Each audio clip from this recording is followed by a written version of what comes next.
বাঁধ আবহাওয়া অনুকূলে থাকলে এই মৌসুমে প্রায় 4,000 কোটি টাকার ধান ঘরে তোলার আশা করছেন কৃষকেরা। তবে ফসল রক্ষা বাঁধের কাজে অগ্রগতি না থাকায় বেশ দুশ্চিন্তায় তারা। এ বিষয়ে আরও জানাতে সুনামগঞ্জ থেকে আমাদের সঙ্গে যুক্ত হয়েছেন লিপসন আহমেদ। লিপসন, বোরো আবাদ মৌসুমের এই পর্যায়ে কৃষকের ব্যস্ততা কেমন দেখছেন?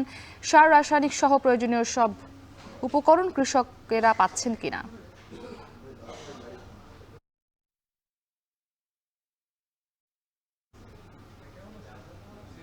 লিপসন, আপনার কাছে জানতে চাই যে বোরো আবাদ মৌসুমের এই পর্যায়ে কৃষকের ব্যস্ততা কেমন দেখছেন?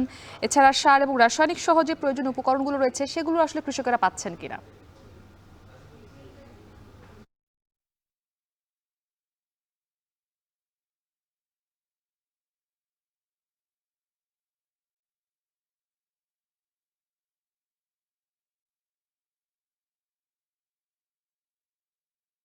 বিশেষ করে যদি বলি এই বছর 12 উপজেলায় প্রায় 137টি হাওরে 10 লাখ কৃষক কিন্তু আসলে বোরো ধান ইতিমধ্যে চারা রোপণে কিন্তু ব্যস্ত সময় পার করছে। বিশেষ করে কৃষকরা যেটি বলছেন তারা কিন্তু ইতিমধ্যে আসলে দুশ্চিন্তার মধ্যে পড়েছেন, কারণ যেহেতু বন্যার পর কিন্তু আসলে সুনামগঞ্জে এখানকার কৃষকরা ক্ষতিগ্রস্ত হন, তারপর কিন্তু এখন তারা কিন্তু মহাজনের কাছ থেকে কিন্তু আসলে টাকা নিয়ে কিন্তু আসলে বোরো ধানের চারা রোপণ করছেন। পাশাপাশি তারা যেটি বলছেন যে অন্যান্য বছর 15 ডিসেম্বর থেকে কিন্তু হাওরের ফসল রক্ষা যে বাঁধ, সেই বাঁধের কাজ কিন্তু শুরু হয়, কিন্তু এখন পর্যন্ত কিন্তু আমরা দেখেছি যে নামমাত্র বাঁধের যে কাজ সেটি কিন্তু শুরু হলেও কিন্তু পুরোদমে কাজ শুরু হয়নি, যার ফলে কিন্তু কৃষকরা কিছুটা আতঙ্কের মধ্যে রয়েছেন। তবে জেলার কৃষি সম্প্রসারণ অধিদপ্তরের যিনি দায়িত্বে রয়েছেন তিনি যেটি বলছেন, এই বছর কিন্তু 2 লাখ হেক্টরের উপরে কিন্তু আসলে বোরো ধানের চারা রোপণ করছেন কৃষকরা, যেখান থেকে প্রায় 4,000 কোটি টাকার ধান কিন্তু আসলে কৃষকরা গড়ে তুলবেন যদি আবহাওয়া অনুকূল থাকে। তবে পানি উন্নয়ন বোর্ডের নির্বাহী প্রকৌশলী যেটি বলছেন যে ইতিমধ্যে আসলে হাওরে বাজার কাজ শুরু হয়েছে। এই বছর কিন্তু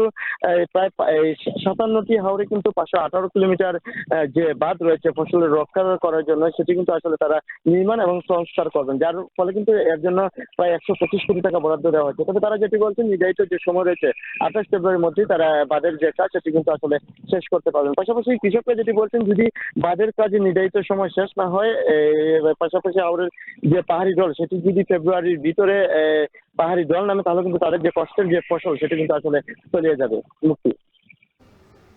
লিপসন আহমেদ যুক্ত ছিলেন সুনামগঞ্জ থেকে। দেখছেন এখন জনপদে।